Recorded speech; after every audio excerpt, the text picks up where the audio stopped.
নমস্কার বন্ধুরা, আমি কুমকুম ইন্সপায়ার থেকে বলছি। আমার এই চ্যানেলের মাধ্যমে আমি বিভিন্ন ঘরে বানানো রেসিপি আপনাদের কাছে নিয়ে আসি।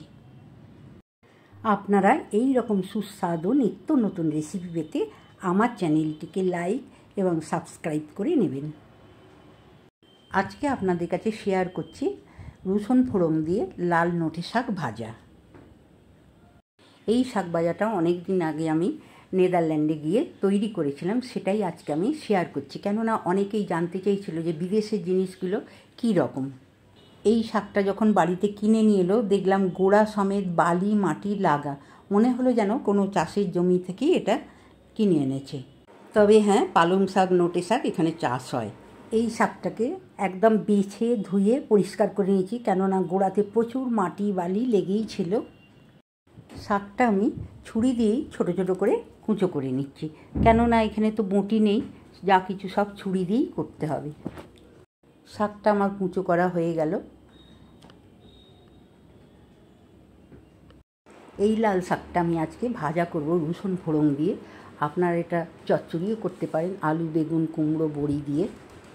শাকগুলো আমার ছোটো ছোটো করে কাটা হয়ে গেল। এবার আমি বাটির মধ্যে তুলে নিলাম। দেখুন কত সুন্দরভাবে ছোটো ছোটো করে কাটা হয়ে গেছে। শাকটা কাটা তো আমার হয়ে গেছে। এটাকে আরও একবার জল দিয়ে পরিষ্কার করে ধুয়ে নেব। বেগুন দিয়ে শাকটা ভাজার জন্য আমি একটা মাঝারি সাইজের বেগুন নিয়েছি, নিয়ে সেটাকে সরু সরু করে লম্বা করে কেটে নিয়েছি। এই শাকটা দেখেই বুঝতে পারছেন যে হাইব্রিডের নয়, কেননা খুব ছোট ছোট পাতা আর সরু সরু ডাঁটা। আর আমাদের ওখানে যে শাকটা পাওয়া যায় সেটা মোটা মোটা ডাঁটা, বড় বড় পাতা। নোটে শাক ভাজার জন্য ননস্টিক প্যানটা গরম করতে বসিয়ে দিলাম। এর মধ্যে নিয়ে নিচ্ছি 3 চামচের মতন সর্ষের তেল। তেলটা গরম হয়ে গেছে। গরম তেলে 1/2 চামচ মতন কালো জিরে দিয়ে দিলাম। কালো জিরেটা ভাজা হয়ে গেছে। শুকনো লঙ্কাটাও দিয়ে দিলাম। কালো জিরেটা ভালো করে ভাজা হয়ে গেছে। এর মধ্যে দিয়ে দিলাম শুকনো লঙ্কা কুচো আর রসুন কুচো, ছোটো ছোটো করে রসুন কুচিয়ে রেখেছিলাম, সেটা দিয়ে দিলাম। আপনারা এখানে পেঁয়াজ কুচোও দিতে পারেন। কালো জিরে, শুকনো লঙ্কার টুকরো আর রসুনের কুচোগুলো নাড়াচাড়া করে ভালো করে ভেজে নিলাম।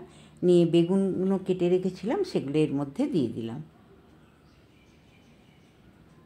বেগুনটা দিয়ে দিয়েছি। 2 মিনিট নাড়াচাড়া করে ভেজে নেব। বেগুনটা নাড়াচাড়া করে ভাজা আমার হয়ে গেছে। বেগুনটা আমার ভাজা হয়ে গেছে। এর মধ্যে দিয়ে দিলাম সামান্য একটু হলুদ আর লঙ্কার গুঁড়ো। বেগুনগুলো ভালো করে ভাজা হয়ে গেছে। এইবার কেটে রেখেছিলাম যে শাকটা, সেটা এর মধ্যে মিশিয়ে দিলাম।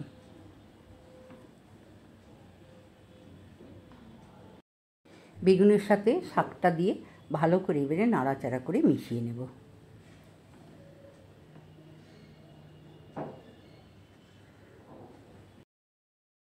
শাকটা ভালো করে নাড়াচাড়া করে নিয়েছি। দিলাম সামান্য একটু লবণ।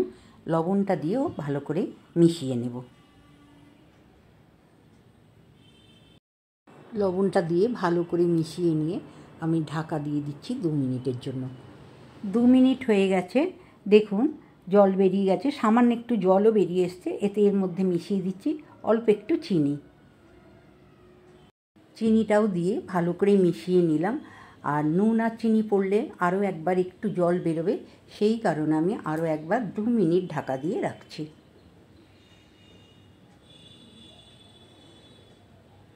2 মিনিট হয়ে গেছে। ঢাকা খুলে দেখে নিচ্ছি শাকটা ভালো করে সিদ্ধ হয়ে গেছে। এইবার ভালো করে নাড়াচাড়া করে শুকনো করে ভেজে নেব। শাকটা আমার ভালো করে ভাজা হয়ে গেল। আমি প্লেটের মধ্যে তুলে নিলাম। আর বড়িটা ভেজে গুঁড়িয়ে রেখেছিলাম সেটাও এর উপরে ছড়িয়ে দিলাম। এই লাল নোটে শাক ভাজাটা ঠিক এই রকমভাবেই তৈরি করুন। আর বড়িটা ভেজে এইভাবে দিয়ে একবার বাড়িতে খেয়ে দেখুন, আপনাদের খুব ভালো লাগবে। এই শাক ভাজাটা গরম ভাতে খেতে খুবই ভালো লাগে, আবার ডালের সাথেও ভালো লাগে। একবার খেয়ে দেখবেন তৈরি করে। শাক ভাজা রেসিপিটা আপনাদের ভালো লাগলে লাইক করবেন, কমেন্ট করবেন আর বন্ধুদের মধ্যে শেয়ার করবেন। আমার চ্যানেলে নতুন বন্ধু হলে চ্যানেলটি সাবস্ক্রাইব করবেন। নতুন নতুন ভিডিও আপলোড হলে আপনাদের কাছে পৌঁছে যাবে। ভালো থাকবেন, নমস্কার।